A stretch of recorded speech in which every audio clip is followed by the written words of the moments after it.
100岁老太为家庭付出全部，无怨无悔。在儿孙满堂时被赶出家门，无处可去。唉，孙向北，你敢开门，我就和你离婚。妈，这个月不是我们家养您，您老是这样，这次我不会开门的。妈，你走吧，我这刚处了个对象，你住我这不方便。向红啊，妈对不起你，妈这就去找你。最后被活活冻死在家门口。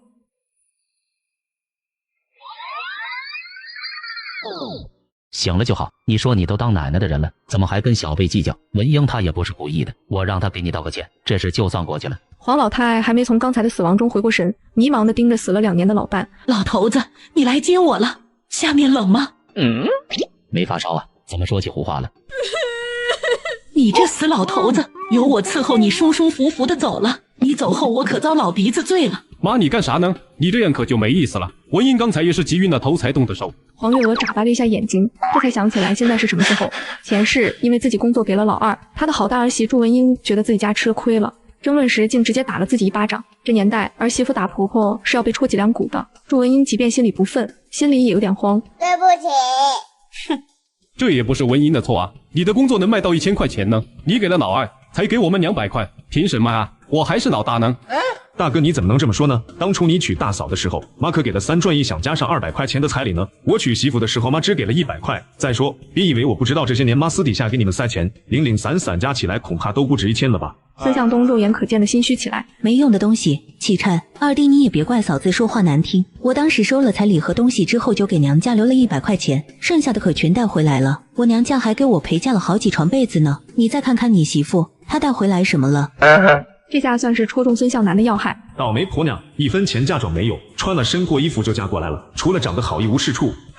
那爸妈私底下补贴你们的怎么说？那是给他大孙子的，你要不服气，你让妈给你补出来不就行了？黄月娥像看戏似的看他们吵架，不由自嘲地笑了起来。前世我以为是分拆迁款留下的矛盾，原来这个时候你们就已经不把我放在眼里了。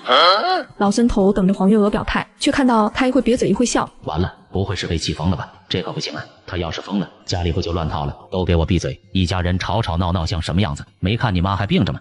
几人停了下来，都看向床上。黄月娥继续躺着，还是一声不吭。老孙子要开始和稀泥了，开始你的表演。今天这是按我说的来，老二的工作还是按原来的给他。不过既然老大家的觉得吃亏了，那我做主补偿老大200块。另外亲家母不是生病了吗？你们家近期有喜事也忙不过来，你妈工作给出去了，在家待着没事干，就过去帮忙吧。老孙头说完，捅了捅黄月娥，示意他把原计划给下乡女儿的200块拿出来。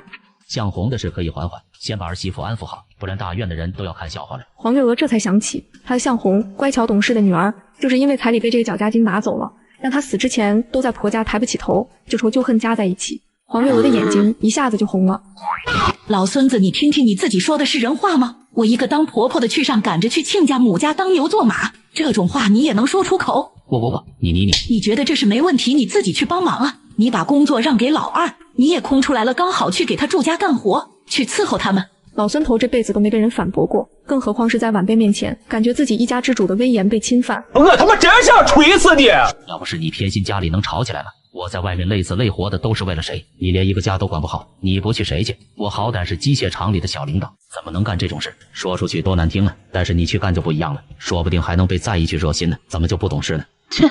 妈，反正你把工作给我了，其他的你们爱给谁就给谁，我不在意，毕竟是爸妈你们的东西，我不眼馋。就是啊妈，我和文英都不介意了，你就拿200块钱给我们，二弟有了工作，我们也不吵了，一家人和和美美的不行吗？你去我老丈人家里帮个忙能有多累？你到底在不满意什么？你知不知道这钱是给你妹子的？我知道啊，那又怎么样？她反正是嫁出去的女儿，跟老二家一样，没嫁妆又不是活不下去，大不了就还几个月再给她也一样啊。乡下人的彩礼就那么点钱，凭什么给她那么多嫁妆？是的吗？向红自己不争气，非要找个泥腿子嫁了，跟我们可没关系。再说了，向红的彩礼也不多啊，你到底能不能给钱啊？黄月娥气得发抖，她虽然不赞成这门婚事，可是她要给200块钱不是为了面子，而是希望向红有事的时候手里有钱，心里就不会慌。好，上个月向红寄来的野货都被你拿到你那该死的娘家去了吧？你还有脸说这话？看我不打死你！若英知道这老太婆最看重孙子，挺着肚子挑衅。我哪句话说错了？你要打就往这里来，论打死你孙子！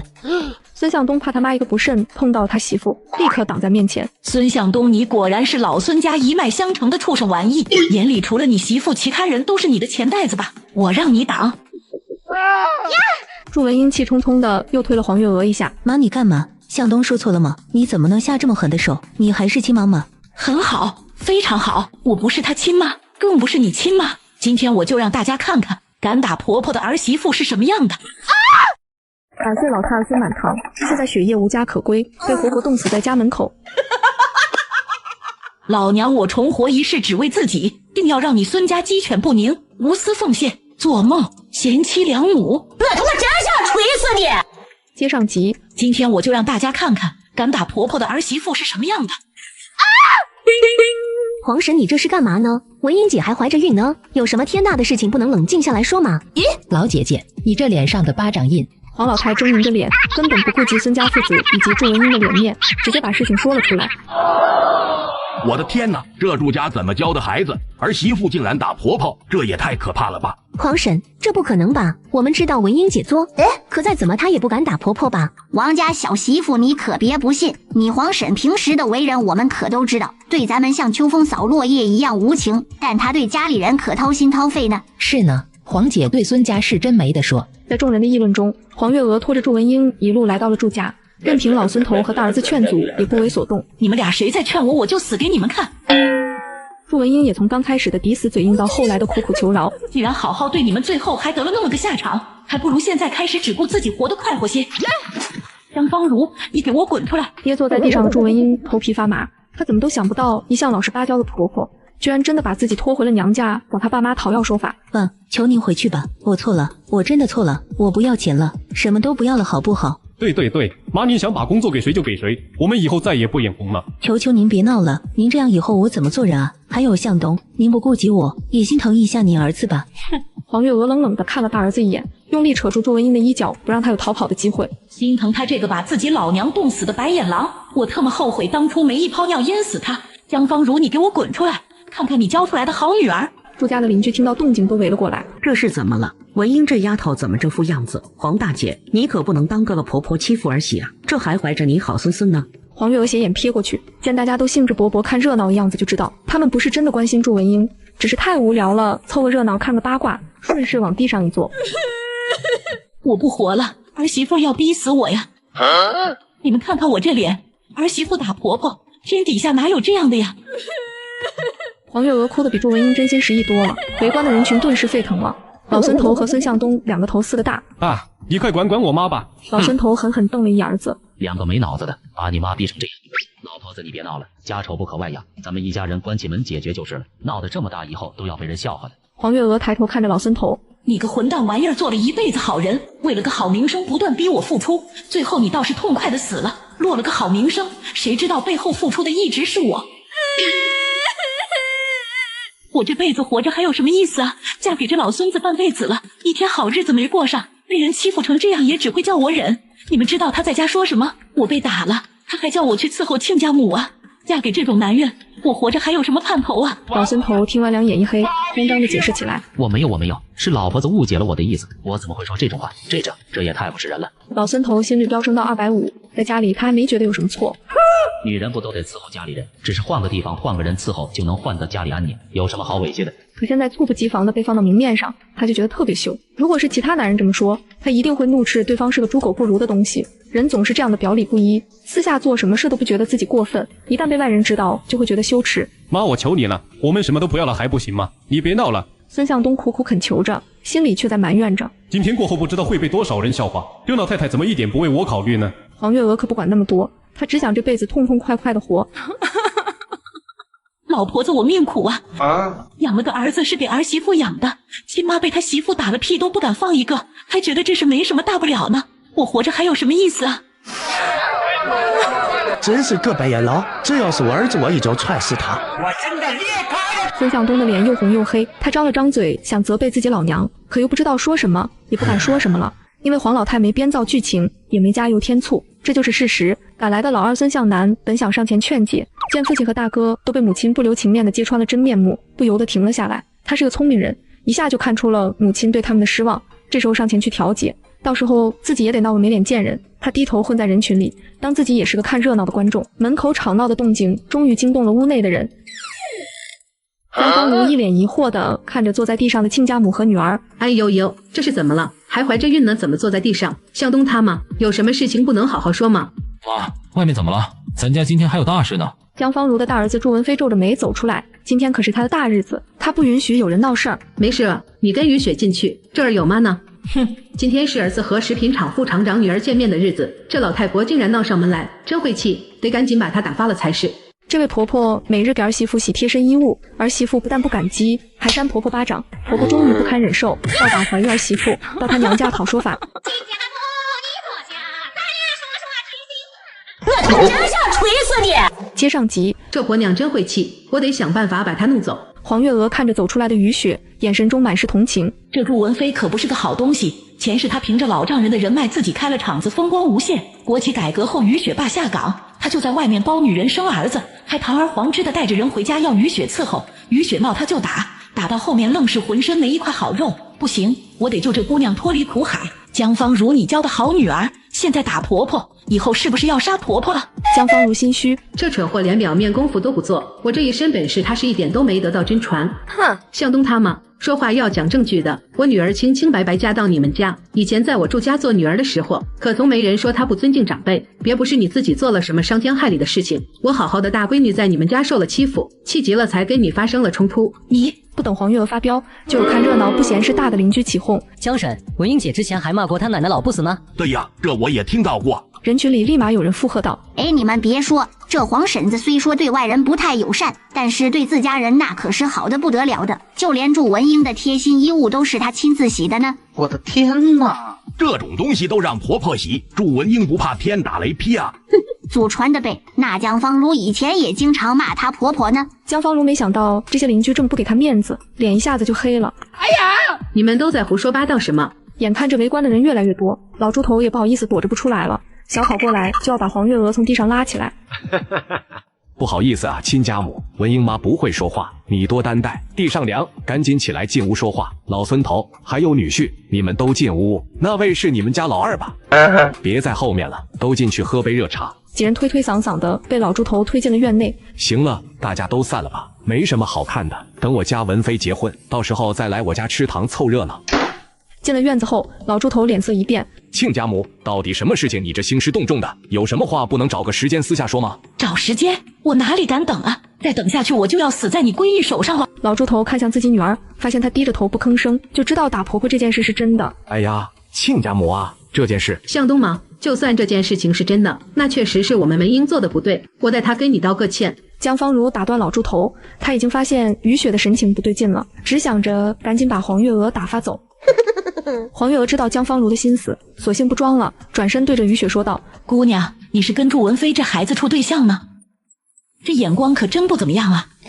你也看到了他们家的家教，小辈打长辈，他妈妈就这么轻飘飘的算是解决了，以后你要是嫁进来了，可就不好说了。死老太婆，你胡说什么呢？呦，你看看，我就说了句公道话，你这对象恨不得杀了我，这眼神啊，跟我儿媳妇打我的样子一模一样，这别不是会家暴吧？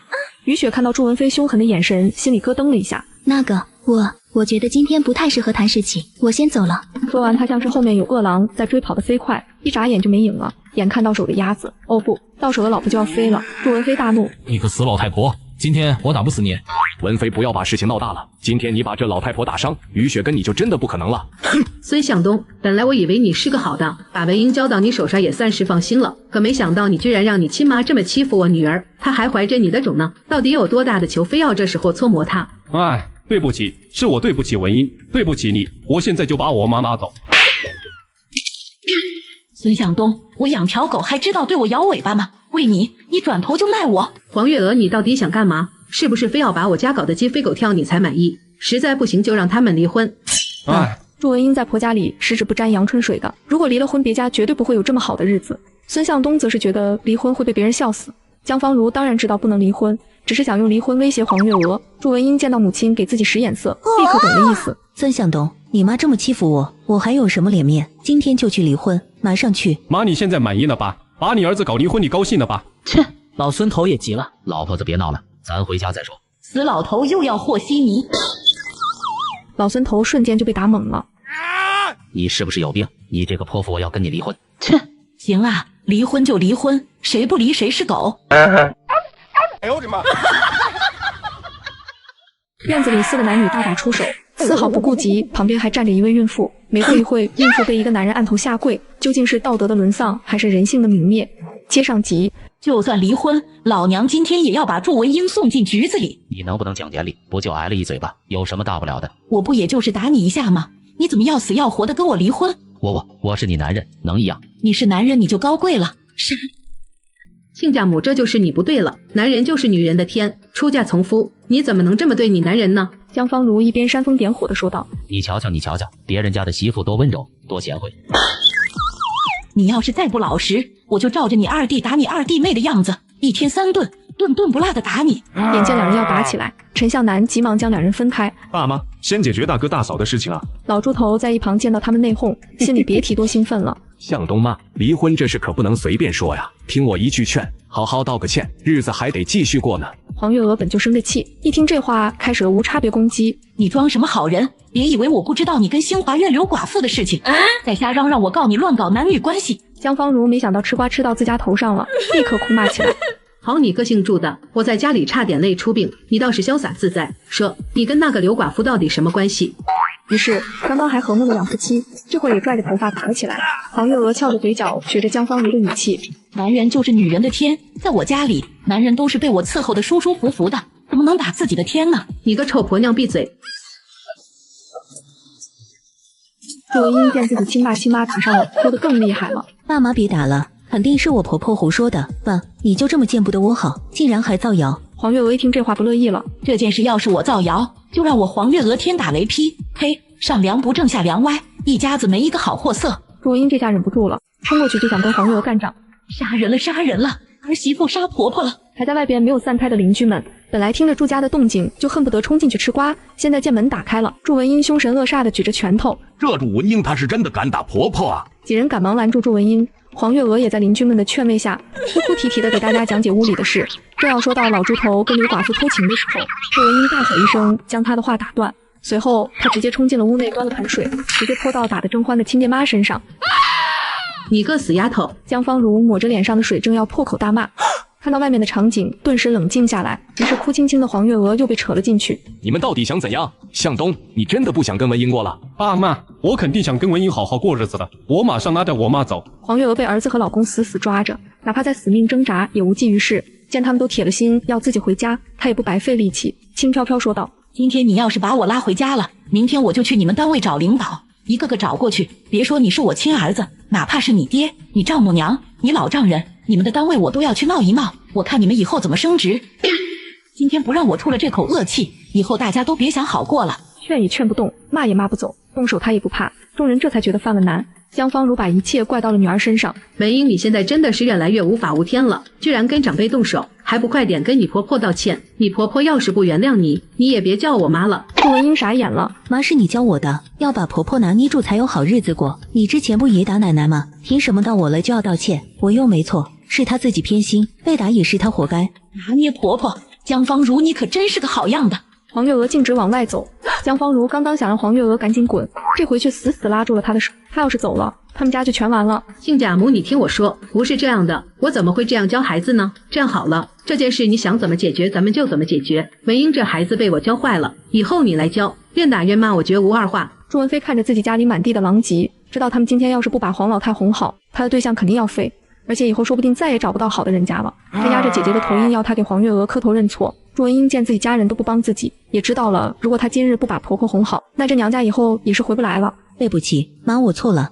黄月娥眼疾脚快跳到一旁，不敢不敢，谁敢当你妈呀？我可受不起。祝老头眼看黄月娥又言不尽，出声道：“向东妈，你想怎么解决文英这个事情？只要你说，我们家拼了命的也会做到的。”老猪头实在是心累啊，身上还疼着呢。那死婆子可真是下了死手啊！这样吧，既然你们养出来的好女儿害得我们家宅不宁，我也不多要，800块。还有，以后你们不许再插手我家的事。800块，你怎么不去抢？祝文英一改刚刚萎靡的样子，一下子就跳了起来，看着就像能跟黄老太决战800回合。怎么觉得我狮子大开口？这些年我补贴给你家的算上票钱，至少是这个数的3倍。这800块真不多。对了，那自行车还是你用我的车票补贴给你娘家的。算了，既然说不拢，那就别浪费时间了。大家都是体面人，就是不知道过了今天还体面不体面了。黄月娥推开江芳如的手就要往外走，尽管他一副心平气和的样子，可所有人都听出来了，这是要鱼死网破了。老猪头急得把顾文英推到一旁，指着鼻子大骂：要不是你个惹事精，怎么会闹成这样？再不闭嘴，以后就别回来了。向东妈，这800块我们实在拿不出来，你看能不能少点？黄老太盯着窗外树上的麻雀不吱声。要不400块，现在就给你，成不？咱们2家也是亲戚，你看文英还怀着你们老孙家的孩子呢。切，你也说了，那孩子是老孙家的，又不是我的。一旁的向东都快急疯了。我老丈人都这么说了，妈为什么还不同意？800块，为什么非要800块啊？突然，他想起隔壁王婶说，纺织厂有个女工卖工作，那工作就是要800块。工作，女的，孙向红。妈要把孙向红弄成你来。妈，你逼得我差点离婚，就是为了孙向红。男人是国企小领导，一家人却过得抠抠搜搜，甚至为了200块大打出手。我觉得我没错，她一个寡妇带2个孩子，上有老下有小的，我只是偶尔接济一下，怎么了？我这是在做好事，有错吗？接上集，妈，你问我老丈人要这么多钱，是不是想给孙向红买工作？您就是为了个工作，差点逼我和文英离婚。怎么？你们不也是为了个工作逼我拿钱补偿你们吗？我跟你们学的呀。孙向东被噎住了，转念一想，又觉得不对。妈，你是不是脑袋坏掉了？孙向红都下乡那么多年了，他不就是个赔钱货吗？你要知道，你老了是要靠我们几个儿子媳妇的。一提这个，黄月娥气得浑身发抖，仿佛又体会到了被冻死时的滋味。孙向红给不给我养老，我确实不知道，但是你们3兄弟这个样子，真的指望你们养老，我才是脑袋坏掉了。孙向东懵了，孙向南也慌了，毕竟黄老太把他也骂进去了。妈，你放心，我以后一定孝顺你和我爸，我跟我哥可不一样。看着毫无心理负担拉踩亲哥的老二，黄老太嘴巴依然不饶人。就你，我被打的时候，你看热闹看得起劲；我被人议论的时候，你也一声不吭。你除了哄我要钱要工作，你还能干嘛？我要是真指望你，我还不如现在就去跳河。妈，我不是这种人。那你先把上个月借走的100块钱还了。他哪有钱？钱都给厮混的仨买营养品养开了。反正你拿钱给向红买工作，我们是绝对不会同意的。祝文英此时也反应过来了，一个早就被你放弃的孩子，现在当什么好妈妈？你们的钱以后可都是要留给我们几个的，一个赔钱货也想来分钱，做梦！爱同意不同意，总之这个钱你亲爹妈不给，咱们就去厂领导那件。老猪头气啊！这丫头肯定随了他妈，认不清形势，一点脑子都不长。亲家母，我们家确实拿不出这么多钱。你们给祝文飞娶媳妇的钱，先拿出来用用呗，反正现在也不知道能不能娶上了。祝文飞一听急了啊！这笔钱可不能动啊！于雪现在态度不明，我们家要是连娶媳妇的钱都拿不出来，我怎么去哄她？老猪头自然也知道这个道理，可黄老太这一关必须过。祝文飞把矛头指向祝文英，事情是你惹出来的，我看这个钱就该你出。你老婆婆凭什么是我们家出钱？嫁出去的女儿泼出去的水，别有事没事就回娘家。我拿东西拿钱回来的时候，你们一个个乐得跟屁瓜子一样，这时候怪起我来了。再说了，我干的事不都是按妈的叫成来的，你们凭什么要我出钱？江芳如的脸黑得跟锅底似的，这女儿是真的不能要了，连亲妈都坑。不过说起工作，江芳如心思活泛起来。向东妈，你看这样行吗？我告诉你一个关于工作的内部消息，抵400块钱行不行？说来听听，不是好工作可抵不了。你放心，绝对是好工作，是与雪那孩子说的。供销社要招3个售货员，要高中毕业的女生。我记得你家向红就是高中生吧？王老太眼睛一亮，这个工作确实比王老太那个纺织厂的工作好多了，又体面又没那么累。行，那就400块钱。老猪头松了口气，再闹下去，他们家以后真的没脸见人了。江芳如把祝文英拉到了一旁，嘀嘀咕咕说了些什么，就看到祝文英不情不愿的也掏了钱。得，还是我自己的钱。向东妈，这是400块钱，你买点好吃的，买点营养品。我们没教好女儿，让你费心了。早这么干不就好了？闹得我都饿了。走了，一家子小气巴拉的，到你们家连口茶都喝不上。老孙头和孙向南捂着脸跟在后面，面对邻居们的提问，黄月娥一句话都没说，毕竟拿了人家钱，还是要有点职业道德的。至于他们怎么想，他可不管，反正他那几个儿子和娶的儿媳妇都不是好东西，毕竟但凡有些人性的，是不会在大冬天把一个老人关在门外的。那个冬天真冷啊！回到家刚进屋，老三就黑着脸嚷嚷起来：妈，你们都去哪里了？家里一个人都没有，连钱都不给我留，你是不是想饿死我？前几天不是给过你钱了，才过了几天你就用完了。妈，你什么意思啊？我还在长身体，吃得多，钱当然花得快啊。3天就吃了10块，我们一家人1礼拜的菜钱也就10块钱，你吃龙肉了，这么会花？哎呀，妈你烦不烦啊？给我钱，我们学校要买资料。又要买资料？你们学校什么资料这么多？孙向北一脚踢开书包，我怎么知道？老师要的，你到底给不给？不给我就不上了。给，怎么能不给？明天我去学校找你们老师，当面给。孙向北一下子就心虚了，妈，你要是去找老师，以后他们怎么看我，我还怎么学习啊？我就算不去找，你这成绩也稀烂。以前你姐上学1个学期就几块钱学杂费，别的什么都没有，她照样名列前茅。哎呀，她就算成绩再好有什么用？迟早是要嫁人的赔钱货，所以你才匆匆让她下乡。她凭什么跟我比？我有这么多儿子，凭什么非要培养你？你到底给不给我钱？不给。我恨你，我再也不回来了。老孙头默默地盯着小儿子，想说什么，最终还是没吱声。转过头就发现黄月娥死死盯着他。你看我干嘛？我好像没在惹你吧？以后你的工资1分不少都给我上交。不行，我也要花钱的，都已经给你一半了，你还不知足？你要花什么钱？做衣服都是我出钱扯布给你缝的，1日3餐都是我买菜做的，家里人生病也是我出钱治的，跟亲戚朋友的人情往来也是我拿钱。你说说你那一半的钱花在了哪了？我存着还不行吗？存哪里了？存多少了？老孙头的脑袋不自觉地低了下来，他哪有钱啊？钱都花了。是不是存在黄寡妇手里了呀？我看他做了身新衣服，那花色那质量，我这辈子还没穿过呢。听到这儿，老孙头有些愧疚了，可转念一想，黄寡妇也可怜啊。她一个寡妇带2个孩子，上有老下有小的，我只是偶尔接济一下，怎么了？我这是在做好事，有错吗？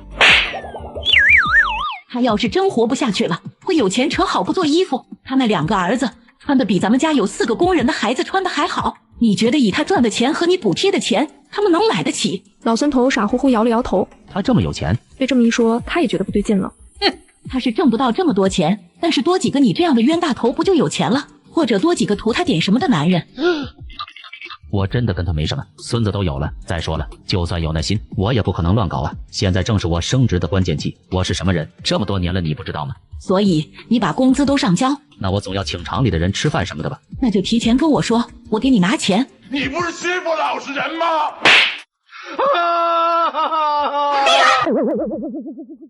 你不是欺负老实人吗？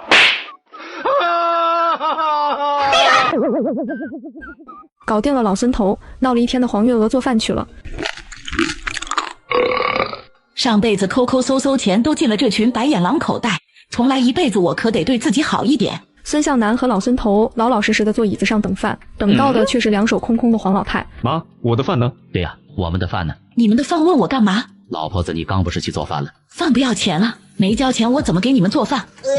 妈，我可是你亲儿子啊，你不疼我了吗？你可是我最爱的妈妈。黄老太恶心了一下，上辈子她最爱听老二的甜言蜜语，可是现在她打心里觉得恶心。都是一家人，就别计较了吧。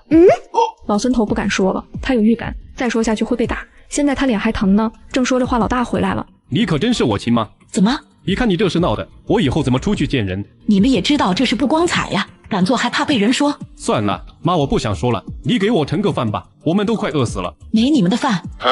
孙向南说起了刚刚的事情。妈，你怎么能这样？是不是想把我们都赶出去？你要是这样想也不是不可以。祝文英回屋里转了一圈，没找到儿子。爸妈，老袁呢？你自己儿子，我怎么会知道？你亲孙子你都不管了，那可是你老孙家的种。不管了，再管下去，谁知道会不会被我孙子他妈再扇一巴掌？再说了，那是老孙家的种，我又不姓孙。老孙头想说话，被黄老太瞪得憋了回去。妈，你说吧，要给多少钱？按人头，每人每月5块。妈，你怎么不去抢？我还没问你们算租房费呢，免费让你们住了这么多年房子。这世上哪儿有你这样的妈？陈向东还想掰扯，被陈向南捂住了嘴。他怕大哥再说下去，他妈真的要给他们算房租和一些乱七八糟的钱了。妈，要不咱再商量一下？商量免谈。对了，我的工作不会给你的，你自己想办法。这下踩在了陈向南的红线上，他还指望着正式工的工资给外面的女人养胎，好给自己生个大胖小子呢。妈，我哪里惹到你了？咱们不是说好了吗？你都结婚了，也轮不到你下乡，给你还不如我自己留着，每个月的钱还多一点。可是我一个大男人就一个临时工的工作，说出去也不好听啊。再说了，我还有家要养呢。把可老说的这么理直气壮，你也算个男人，你养过你媳妇你闺女，不都是我在养吗？你一个大男人比我高比我壮，自己不努力，天天琢磨着你妈我的工作，这就好听了。孙向南知道放狠话没用，软下口气，笑嘻嘻地说道：妈，你也说了我年轻力壮，所以我升职快啊。再说了，你把工作给我之后，我不是给你交家用吗？这样你既有钱，又能在家休息享福，一举3得啊。你这饼我怕吃了把自己噎死。孙向南见亲妈软硬不吃，恼羞成怒。妈，你如果不把工作给我，等你跟爸老了，我也不会来看你们一眼的。老孙头这下有些坐不住了。老婆子，要不你就把工作给他吧，咱们拼命赚钱一辈子，不就是图个儿女孝顺吗？死老头子，你想做好爹就拿自己工作做，别死盯着我的。等我老了，我有退休金，不用低三下四的跟这些白眼狼要，这才是痛快日子。要是我真把工作让给他了，他现在嘴上说的好听，以后指不定还嫌弃我没用呢。你这话说的，这是咱们亲儿子，哪里会做出这样混账的事情？对啊妈，我不是这种人。上辈子你就是这种人，我吃过一次亏，指定不可能再吃第二次了。你要是想要我工作，除非我死了，一个大男人连老婆都养不起，还好意思跟我叫？交不起就去接点别的活，去扛大包扛煤气罐，哪怕去要饭都行啊。妈，我可是高中生，我不要面子的嘛，被朋友知道了还不得被笑死？5块钱唧唧歪歪的，你就不怕我笑你？不交钱就滚出去！哼！孙向南刚出门，祝文英抱着孩子从外面走进来。孙向东，你站在这儿干嘛呢？是不是想饿死我们母子？我就知道你不是个好东西，也不知道随了谁。孙向东还没说话，只觉得眼前一阵妖风吹过。老孙头无语了，你说这老婆子疯了吧？打孩子妈还知道先捂住孩子眼睛。祝文英把孩子往地上一放，嗷嗷叫着就要和黄月娥拼命，再给他一个常年就放东西，没几下就被常年干活的黄老太压在地上暴走。傻玩意，明明打不过我也骂不过我，非要来撩我的火。妈，你别打了。黄老太被儿子抓住了手臂，被祝文英胡乱的打法扇到了脸。孙卫国，你是不是死人了？就这么看着你儿子帮儿媳打他亲吗？老孙头本想置之事外，闻言只能假模假样的站了起来，看起来有些焦急的来回跑，却连碰他们一下都不碰。黄老太气得一把薅住孙向东的头发，将人摔在祝文英身上，随后左右开弓，将两人打得不成样子。老孙头见儿子被打成这样，心疼坏了，这才抓住了黄老太的手。好你个孙卫国，老娘今天就要把你们老孙家的人打一遍！屋里传来一阵阵的惨叫声，邻居们站在门口也不敢进去。老孙、月娥，你们没事吧？好你个孙卫国，儿媳妇打我你不管，我打儿子你心疼了，老娘今天就要把你们老孙家的人打一遍！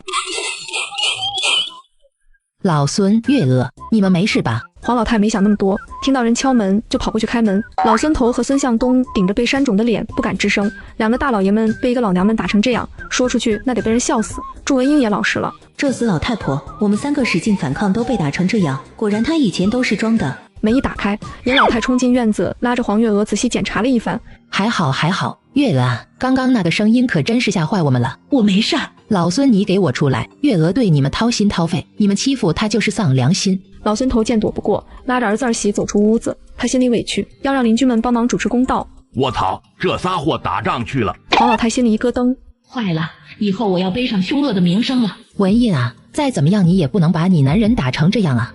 还有你公公，早上刚打了你婆婆，下午就打你公公，你这下手也太狠了吧！祝文英用她那双只剩下眼缝的眼睛看向尹老太，她想解释，可一张嘴就扯到肿起来的脸，疼得她龇牙咧嘴的，那副样子更像是威胁尹老太似的。尹老太更生气了。祝文英，不是我说你，你这是做的实在是太过分了。你公公婆婆好歹也算是长辈，哪怕有时候你们有点矛盾也不能打人啊。再说了，你婆婆对你还不够好吗？谁家婆婆能做到跟你婆婆一样的程度？你还有什么不知足的？黄月娥本来是有些心虚的，可听到尹老太一如既往的帮着她，又想到自己悲惨的前世，心里充满了委屈。是啊，前世我对他们这么好，他们怎么可以那样对我？尹老太的话，流泪的黄月娥，旁边的邻居简直是醍醐灌顶。文英嫂子，你也太过分了！黄婶子多好的人，你居然还打她！这回黄婶子忍不了了，跟你亲爸妈告状。我知道你心里不开心，但是也不能把气撒在向东哥和孙叔身上啊！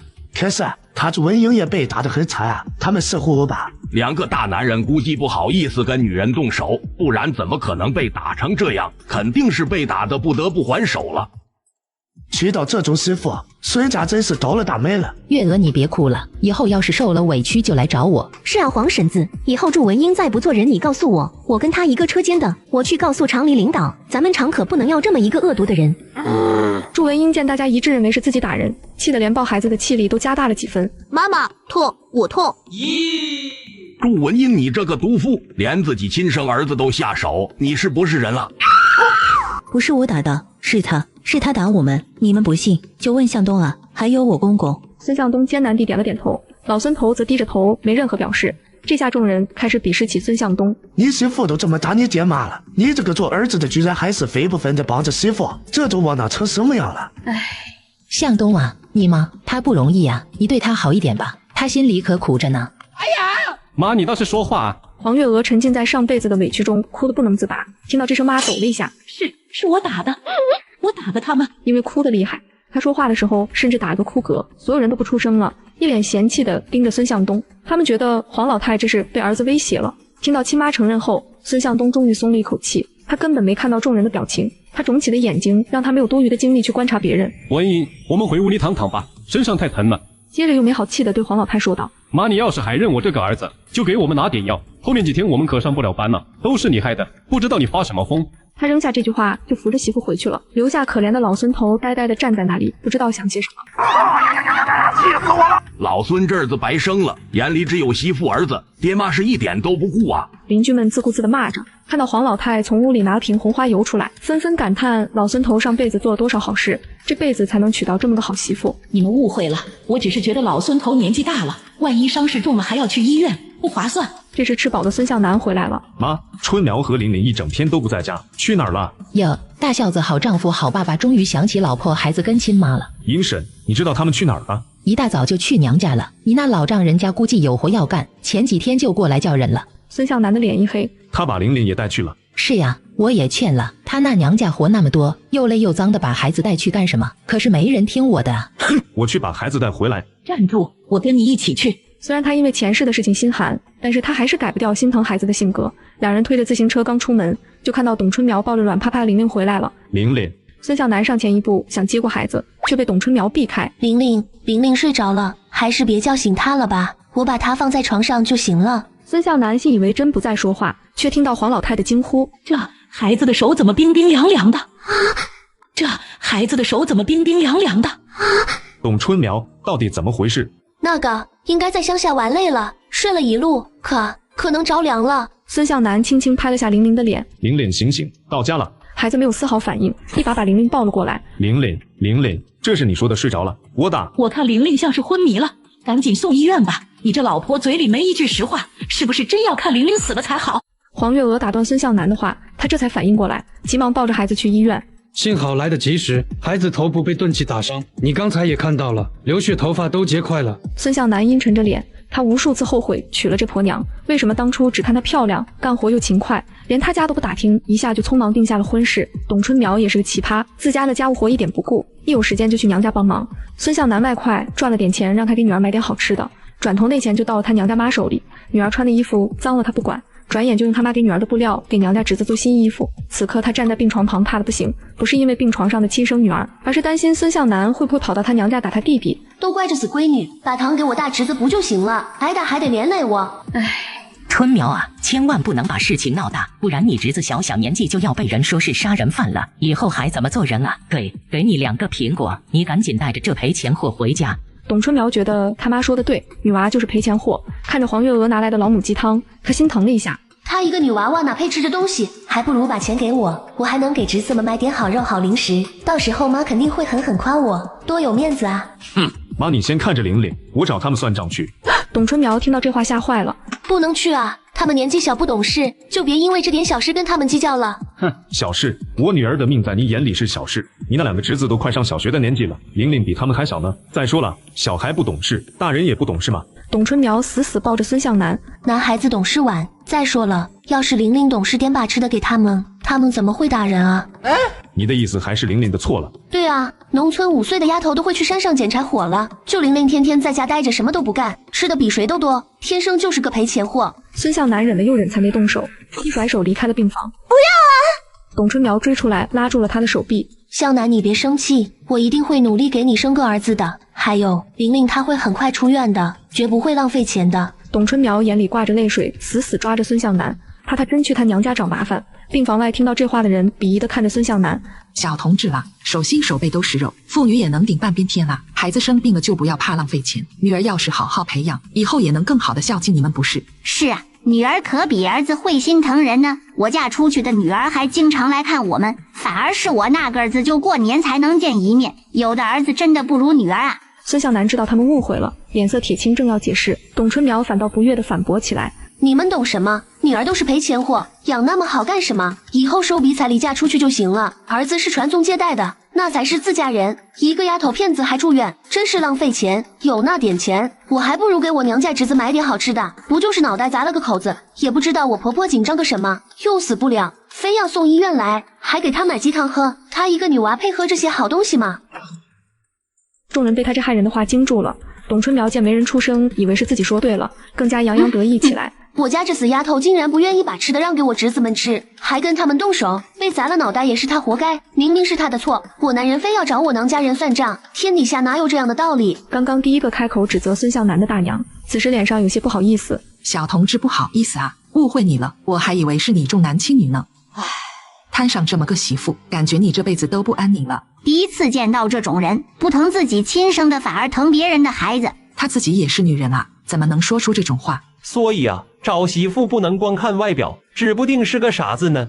你说谁傻子？自古以来闺女都是赔钱货，我对我侄子好怎么了？趁着董春苗跟人吵嘴，孙向南偷溜走了。趁着夜色，他来到了乡下岳父家，一脚踹进院子大门。姓董的都给我滚出来！妈，我去厕所，你打我干嘛？哎呀，打顺手了 ，sorry。接上集。让你们欺负我女儿，老子今天要把你们董家人打个遍！暴怒之下的孙向南，董家男人只有挨揍的份，女人们护着孩子不敢靠近，生怕被波及。向南别打了，我求求你别打了！在医院反应过来的董春苗赶到了，抓着孙向南的手苦苦哀求：春苗，你真是个废物，那点小事都办不好，害你哥挨打，这医药费得你来出。董春苗这货竟真觉得不好意思，弯着腰道歉，还从口袋里拿出钱。嘿，我看谁敢接！董春苗见他们连钱都不要，更伤心了。向南，咱不闹了好不好？咱回家，我好好伺候你。我不闹也行，你得答应我一个条件。好，你说，我一定答应。你发誓以后不再给娘家1分钱的好处，再也不帮你娘家干活，不然董家就断子绝孙。凭什么？这可是我娘家，我怎么可以不帮？别打了，董春苗，你这个害人精，带着你男人快滚啊！董春苗想去拦，却被孙向南一脚踢开。春苗，你发誓啊！你再不发誓，你二哥就要被打死了。我可怜的老二哟！好，向南你别打了，我发誓。孙向南挺手径直往外走，董春苗看着地上哀嚎的哥哥想去安慰，却被亲妈推开。你滚，以后不要来家里了。你是不是想让我们家断子绝孙？董春苗心里苦。我是为了二哥才发誓的啊！你们怎么能这样？我是没有娘家的女人了，被欺负了都没处申冤啊！赶紧走，真是个扫把星！第二天天微亮，孙向南带着董春苗回到医院。回来了，医生说能出院了，回家好好养着吧。谢谢吧，您辛苦了。几人刚走到医院门口，董春苗突然抢过玲玲，就放在地上大骂：都怪你这个赔钱货，害我有娘家都不能回，你舒舒服服的在医院躺了1晚上，我哥哥挨揍还得自己花钱上医院，你就是克我的事吧？以后有你好受的。他看自己女儿的眼神不像是看亲生孩子，反而像是杀父仇人一样。黄老太的眼神也冷了下来。话说自从在家打了老大2口子和那个糟老头后，就感觉发现了新大陆，整个人像是通透了一般，连几10年不调的月经都规律了，从来没有这么爽快过。昨天董春苗当着他的面骂孙女是赔钱货，他就有些手痒了。只是昨天打了1天，心累身也累，又担心孙女的身体，一时半刻没顾得上她。现在董春苗还要逞凶，恢复1夜的黄老太忍不了了。孙向南就这么看着他妈像个小炮弹似的冲了过去，转眼间就把他媳妇打得嗷嗷叫，他妈媳妇的嘴立刻闭上了。他突然就意识到，昨晚自己无师自通打人的手法是遗传了谁？哎呦，这怎么打上了？哎，这不是昨晚上那个重男轻女的小媳妇吗？这是被她婆婆打了吧？昨天那个话很多的大娘又吃上了新鲜瓜，围观的众人本来还在指指点点黄老太的，现在一听这里面还有事，立刻围住大娘问起来。大娘也不藏着掖着，把昨晚的事情生动的说了起来。天啊，竟然有这种当妈妈的！我看她婆婆打的还是太轻了，活该！这么喜欢跑娘家结什么婚？在娘家做一辈子老姑娘不就行了？说不定她就想做一辈子老姑娘，给她娘家当牛做马呢。是她娘家不愿意，要卖掉她换高彩礼，指不定结婚的时候1分陪嫁都不给呢。孙向南闻言一愣，有这么明显吗？因为这是他被大嫂嘲笑了好多年，新仇旧恨涌上心头。哼，你就活该被打。你以为你是个什么好东西？你在外头那些破事，别以为我不知道。孙向南懵逼了，妈，你怎么不按套路出牌？现在说的不是董春苗的事吗？难道我在外头招人女人被发现了？到了家门口，正好撞见尹老太。月月，刚刚去邮局看到了你的包裹，好大一包呢，是不是向红那孩子又寄东西来了？赶紧去拿吧。黄月娥把玲玲往孙向南怀中一放，头也不回的离开了。没一会儿，她扛着老大一个包裹回来了。你说向红一个女孩子家的，哪里能弄到这么多东西？别不是跟人好上了吧？呸！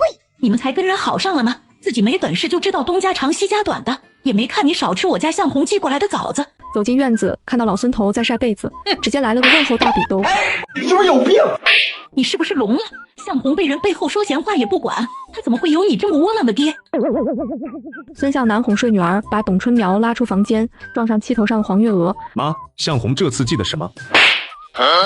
一天天的就盯着这些东西看，你妹妹在乡下受苦呢，你的心让狗吃了。发现老大一家太阳都晒屁股了，还在睡，直接跑过去看。全家除了孩子，每个人都被骂了一顿。众人低眉顺眼的坐在凳子上，不敢跟黄月娥对上眼。我要下乡接向红回来。